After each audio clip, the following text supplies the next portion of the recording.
Finanzas sin corbata, donde Jorge y Octavio se sientan a platicar sin tanto rollo sobre lo que verdad importa. Finanzas personales, retiro, metas financieras, inversión, ahorro, fondos indexados y claro, lo que pasa en la economía y cómo nos afecta a todos. Aquí no venimos a darte fórmulas mágicas, venimos a aterrizar el dinero a la vida real para que tomes mejores decisiones sin necesidad de traje ni corbata. ¡Arrancamos!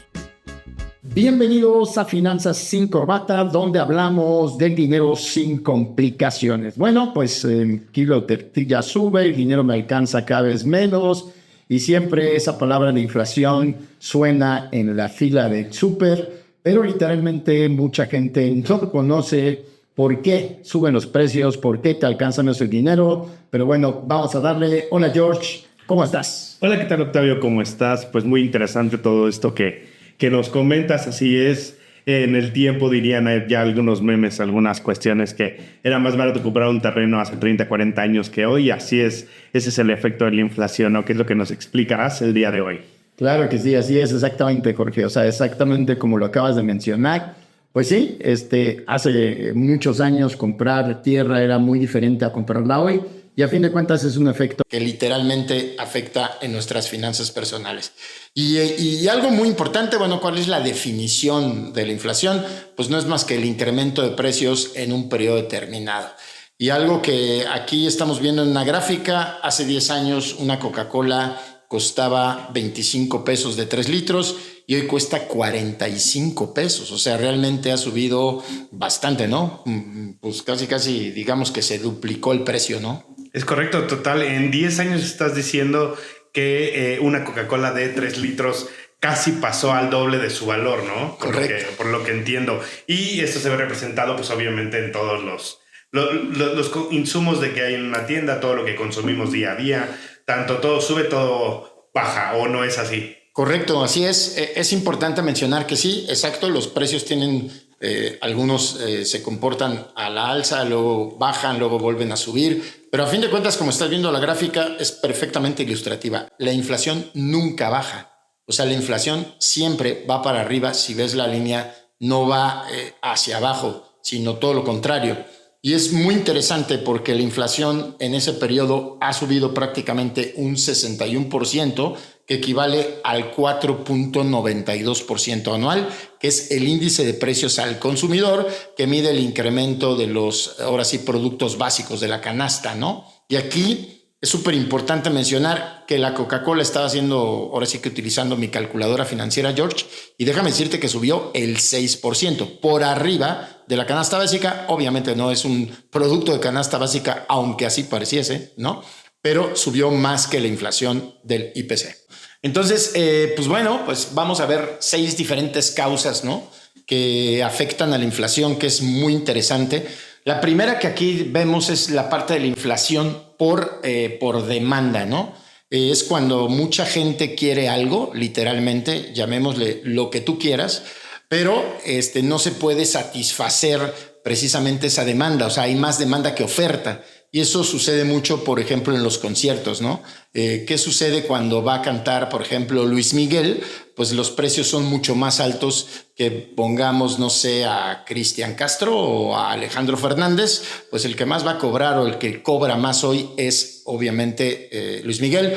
Pero algo muy interesante es que pues se llena, y entonces se llena el concierto, y eso hace que los boletos cuesten más. E inclusive, pues también haya la parte de la reventa, y pues todo eso es exactamente que la misma demanda es tan fuerte que la oferta no puede cumplir prácticamente en cualquier producto, ¿no?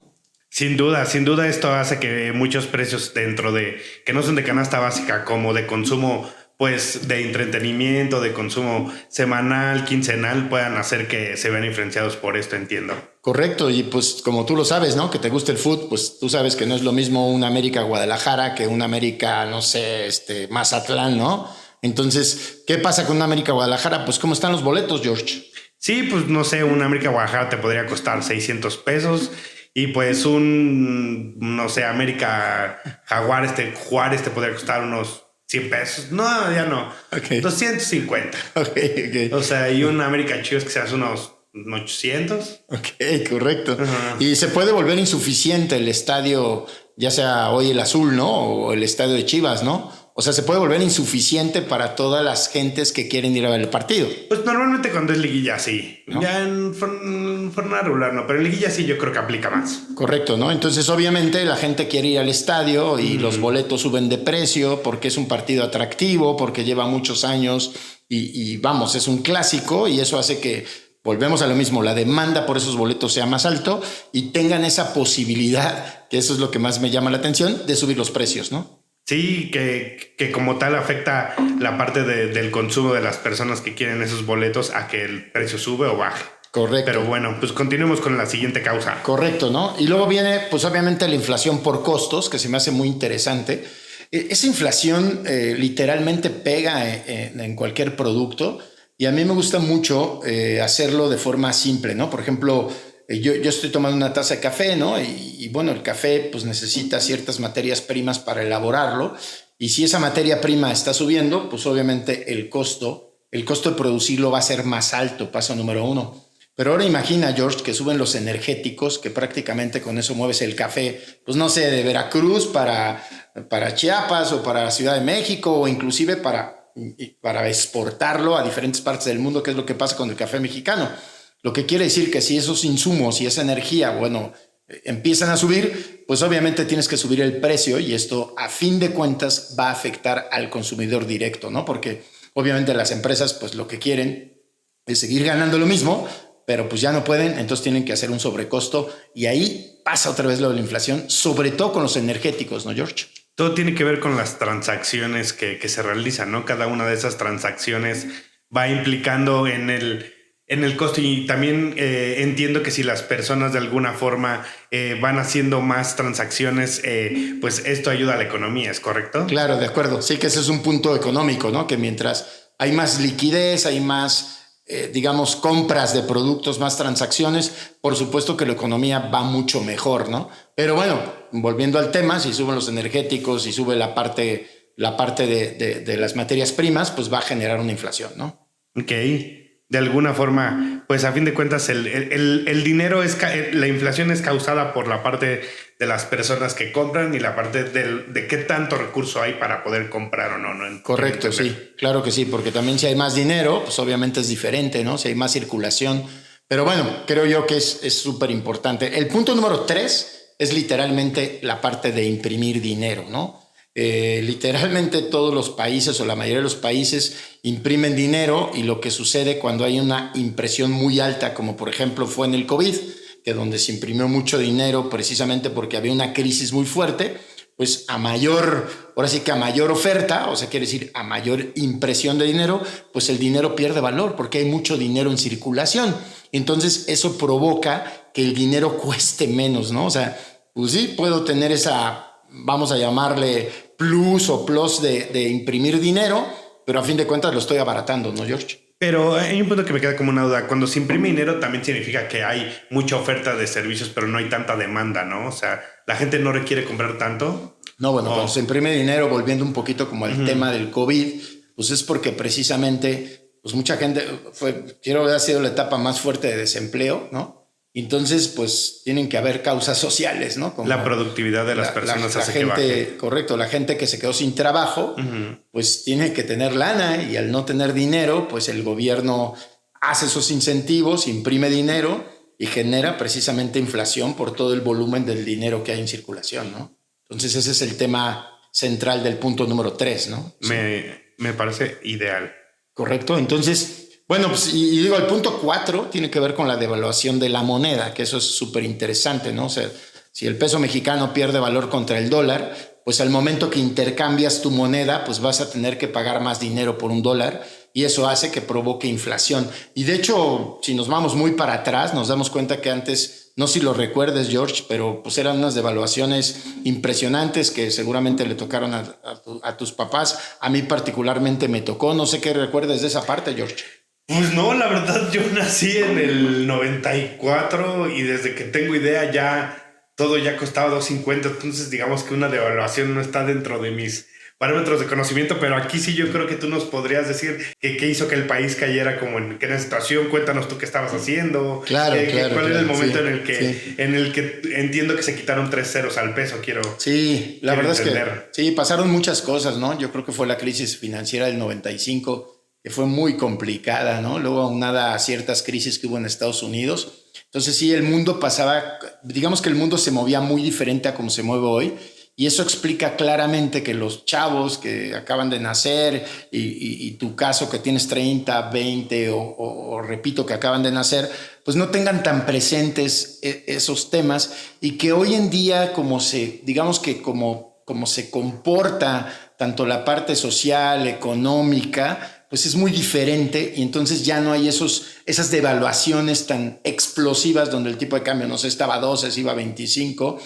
Ya no es como antes, hay una regulación más estricta como cuando, y cabe mencionar como el 2008, cuando fue la crisis inmobiliaria, pues es porque las regulaciones no estaban bien. Entonces, ¿qué pasó después de la crisis del 2008? Tuvieron que aprender en Estados Unidos a regular la parte inmobiliaria y obviamente empezó a cambiar y hasta la fecha, después del 2008, pues no ha habido una crisis como esa o como la del 2000, ¿no? Que fue cuando el .com y se inflaron los activos de la bolsa. Así es que conforme va pasando el tiempo, las cosas que suceden en la economía, lo que me llama mucho la atención, George, sobre todo por tu edad, es que se van haciendo correcciones a través de regulaciones. Eso es súper importante. Y cuando pasa precisamente el error del 95, la deuda que tenía México contra la moneda, que tenía en dólares México, pues le afectó porque el tipo de cambio explotó, ¿no?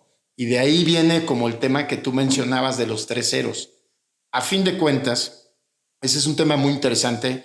¿Qué ha pasado en Venezuela? ¿Qué ha pasado en Argentina? ¿Qué ha pasado en México? Regularmente a países en desarrollo, ¿no? Entonces, ¿qué tienen que hacer? Pues es un efecto psicológico. Si tú te vas a comprar, no sé, por ejemplo, 1 kilo de limones y necesitas 2 millones de pesos, pues es demasiado dinero, quizás lo tendrías que llevar en un saco, ¿no? Para comprar 1 kilo de limones. ¿Qué sucede? Pues tienen que hacer un ajuste económico, bajarle 3 ceros a la moneda, pero bueno, literalmente pasa mucho en México y en el mundo, se nos olvidan ese tipo de eventos, pero sí, por supuesto que le pegan a la economía del país, ¿no, George? Muy interesante la forma en la que nos explicas el cómo esto impacta en las finanzas, tanto macro como micro, quiero entender así. Correcto. Y luego viene la parte número 5, que son las expectativas de inflación, que eso se me hace muy interesante, ¿no? En donde vuelve el efecto psicológico, ¿no? Muchas veces empiezan a subir los precios, se crea una inflación imaginaria, pero realmente esa inflación se empieza a dar. O sea, la gente empieza a notar que los precios suben y en efecto están subiendo, no de una manera, vamos a decirlo, fuerte, descomunal, pero esa misma sinergia hace que las expectativas de inflación empiecen a ser más grandes en el futuro y empiecen a subir los precios, ¿no? Así es que sí hay una psicología inflacionaria, si le diera un pequeño resumen a este punto, ¿no? ¿Y de alguna manera tiene que ver el crédito con esto?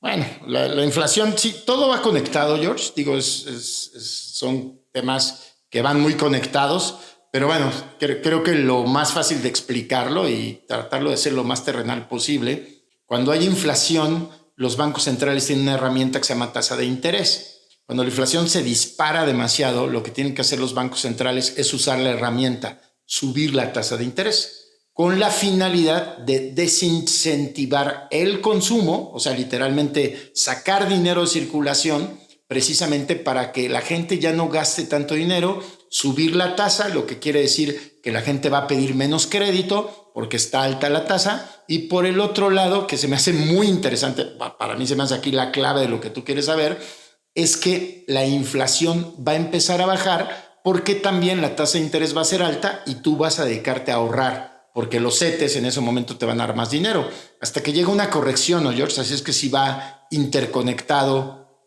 el tema del costo del dinero con la inflación. Inflación alta, subo la tasa de interés con la finalidad de desincentivar el consumo, que la gente ahorre más y que no haya tanto dinero, digamos, en la circulación, que no haya tanta liquidez, ¿no? Lo que permite que los precios empiecen a estabilizar, como fue 2022, tanto en Estados Unidos, 2022, 2023, donde se fue a tope la inflación en México, se fue a tope la inflación en Estados Unidos y tuvieron que subir la tasa de interés, un caso muy real. Y bueno, y ahí hay factores que luego iremos platicando en otros podcasts, pero que sí literalmente le pegan a tu bolsillo, George. Sí, sin duda. Recuerdo que en algún momento me lo comentabas, el precio del dinero, que era muy diferente en Estados Unidos y en México, ¿no? Y creo que tiene que ver un poco con estas dos situaciones en la que, pues bueno, tú no lo podrás explicar mejor, pero que es en Estados Unidos, pues es más barato conseguir el dinero que en México, ¿no? Quiero entender así. Claro. Y también los temas inflacionarios son muy distintos, ¿no? Sí, correcto. Creo que muy buen tema, George, muy buena pregunta. Hay países desarrollados, hay países en desarrollo, ¿no? Se dividen en dos. Países desarrollados puede ser Japón, puede ser Alemania, puede ser Estados Unidos. La inflación en esos países es más pequeña que la inflación en países en desarrollo, ¿no? En México el promedio puede estar entre un 4%, mientras en Estados Unidos puede estar en un 2%, ¿no? Cuando la inflación está baja. Así es que sí, los países desarrollados tienen menos inflación. La tasa de interés, perfectamente bien dicho, es mucho más fácil comprar una casa en Estados Unidos por la tasa que comprar una casa en México respecto a la tasa, ¿no? Ahorita más o menos la tasa de interés en México debe estar sobre un 11-12%, mientras en Estados Unidos, que está alta, debe estar entre un 6 y un 7%, ¿no? Entonces, estás hablando de 5 puntos, que es una la nota, ¿eh? Ya vamos en un tema ya hipotecario, ¿no? Sí, sin duda. Y era un poquito de lo que quería hacer referencia.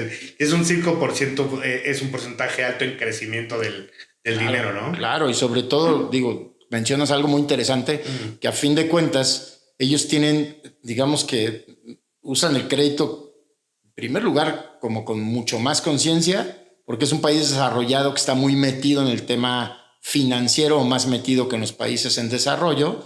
Quiero decir, hay más cultura en eso. Entonces usan el crédito, se apalancan muy bien y pueden comprar, inclusive cuando la pandemia, las tasas de interés estaban en los suelos, pues ahí compran, se meten a créditos inmobiliarios a una tasa muy baja y el retorno sobre el capital invertido pues es extraordinario, ¿no?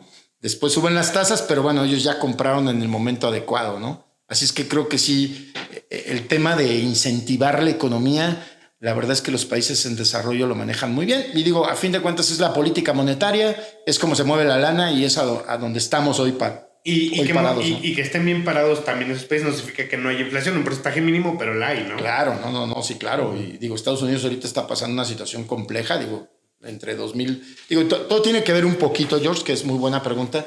Si nos vamos un poco para atrás, tendríamos que ir 5 años atrás más o menos, 2020, la pandemia, mucha inyección de dinero, ¿no? O sea, mucha impresión de dinero. A fin de cuentas puse tanto dinero que va a provocar un problema inflacionario. Ese problema del 2022, 2023 tiene que ver literalmente con el COVID, ¿no? Porque a fin de cuentas estoy sacando más dinero del que debo sacar. Entonces me estoy endeudando y genero una inflación. Y ahí está la respuesta. Entonces, ¿qué tienen que hacer los bancos centrales? Pues lo que tuvieron que hacer hasta la fecha. Empezar a subir la tasa y empezar a bajar paulatinamente la inflación y llegar al objetivo del Banco Central, ¿no? Que la inflación esté controlada, que haya buen empleo.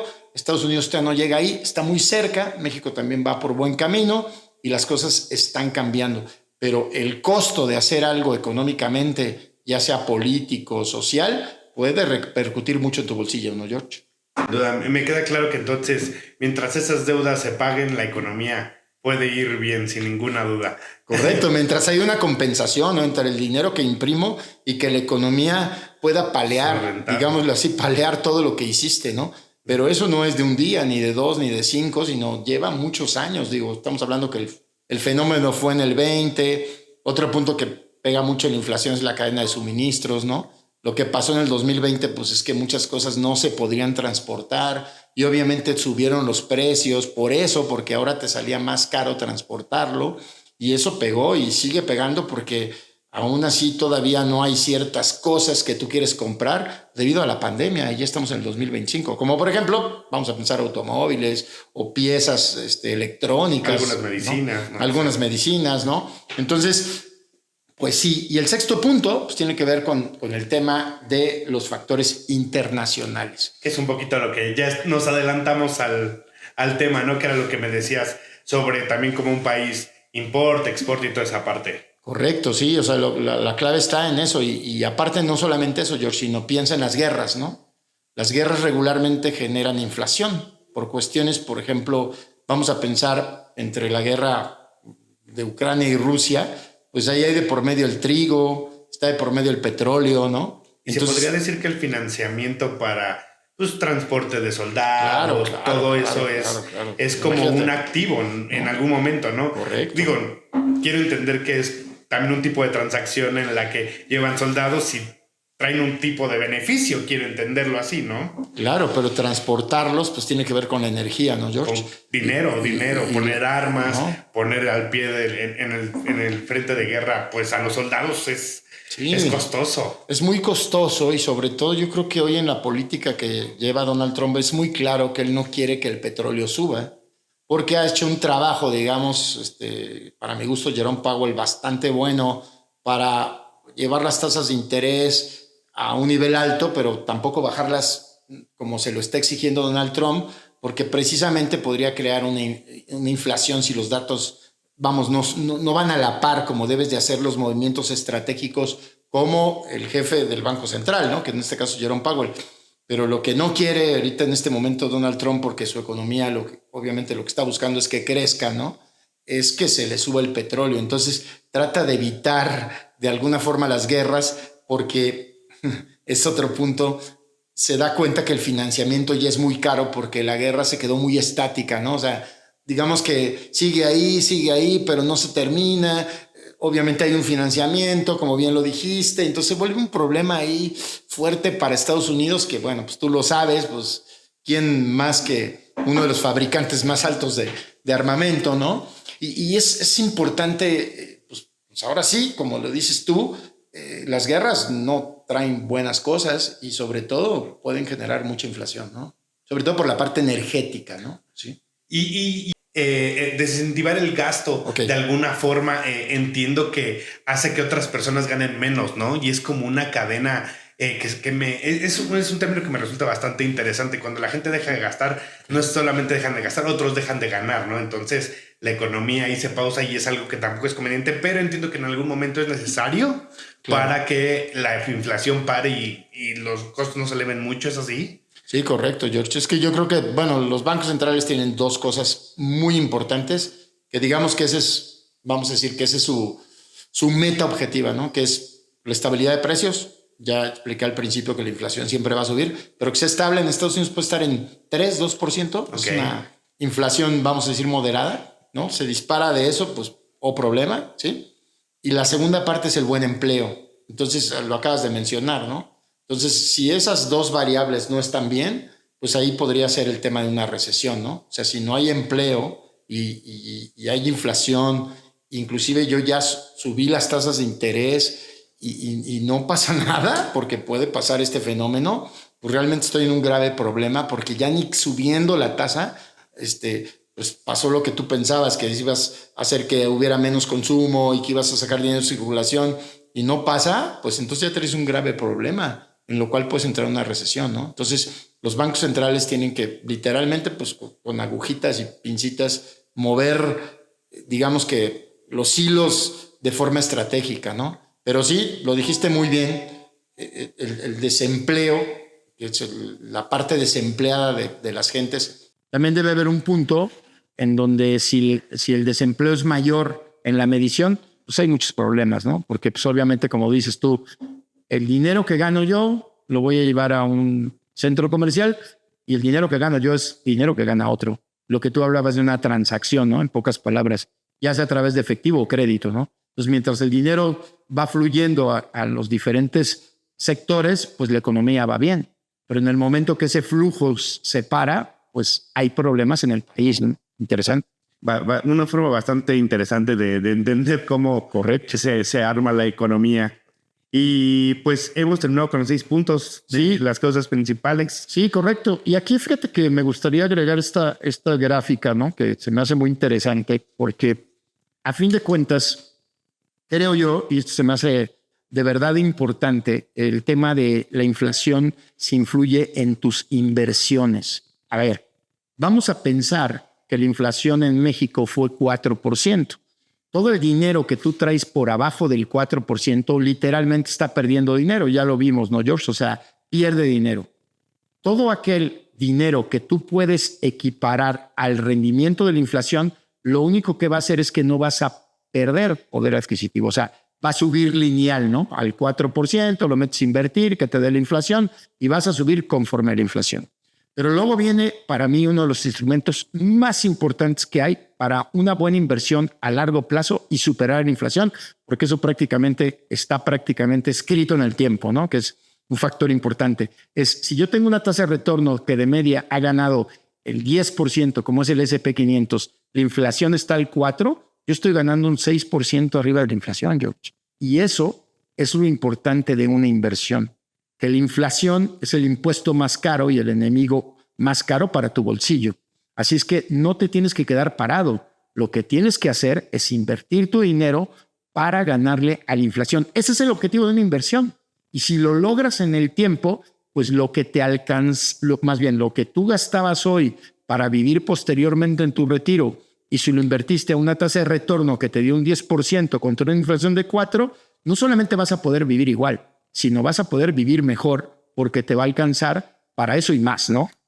Ok, entonces digamos que es como el efecto de la inflación al dinero, ¿no? Sí, correcto. De alguna forma, lo que nos comentas es cómo poder ir más allá de eso, y esto aplica pues para el capital que las personas tanto tienen comparado en banco o pueden generar mensualmente.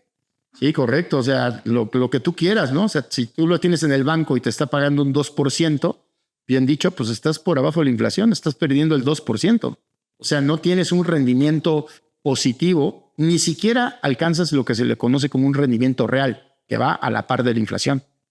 Bastante bien. Y de alguna manera, ¿cuáles serían como los instrumentos, qué herramientas nos podrías dejar para poder como entender más esta parte de la inflación? Algo que quieras compartir como herramienta para todos nosotros. Claro que sí. Mira, esta gráfica que estás poniendo aquí en pantalla nos dice precisamente qué hubiera pasado si tú hubieras hecho una estrategia conservadora que solamente durante los últimos 10 años que hemos estado platicando hubieras invertido en un instrumento que replique la inflación.